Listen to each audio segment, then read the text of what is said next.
So moving into the 21st century, we're going to show how to lay off a file, basically a QuickTime export instead of laying off to tape. One of the nice things about Avid is that it can do exports based on the tracks that are selected or not selected, and also whether you want to mark an in and an out and just export what's in to out, or export the entire thing. Even if you have marks ins and outs, it will ignore those ins and outs and ignore the tracks, and it will basically lay off everything. That's something that you actually have control of in the export setting. So I've chosen my tracks, video 1 and audio 1 and 2, and I've chosen to only export the sequence itself without all the slate information or color bars. So the next thing that I want to do is choose File and Export.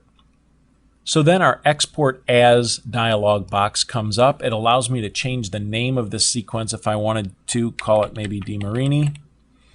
And I can go down to my export settings, and I can pick one of my export settings. If I looked at my export settings over here, I'd see the exact same list.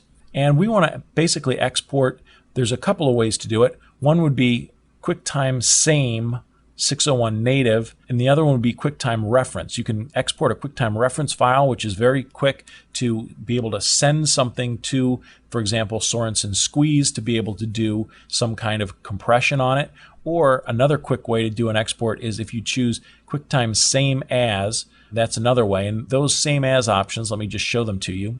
Right here, if you choose QuickTime Same As Source, these are much quicker exports than if you choose to do a custom export at a specific format. For example, if you want to export directly to Animation Codec, or you can actually export to all these different options here, including Apple ProRes. What might be better is to simply cancel out of that, choose Same As Source. That's just a nice quick export. We're going to choose audio and video both. I want to make sure that Use Marks and Use Enabled Tracks are selected, because I don't want to use V2 or A3, and I've got just V1, A1, and A2 selected. I just want to export what's between the marks and the tracks that I've enabled. I know that this is 601 and I want to export as 601, so I've got that chosen. And I want to choose to export as native dimensions. And I'm going to hit Save. Once I hit Save, that basically saves that export setting, and now I want to save to export the actual project. Hit Save, and the export is very quick. You can see that it happened in a blur. This is a pretty short sequence, but exports are generally pretty quick as long as you use Export Same As Source. As far as exporting other things, for example, maybe you want to export just a still. Your client says, hey, I love that shot of the girl when she swings the bat. Can I get a still of that for our brochure? You say, sure. You can actually mark it into out if you want to. You don't have to. Choose File, Export. Choose one of the options that's just a still, for example, graphic.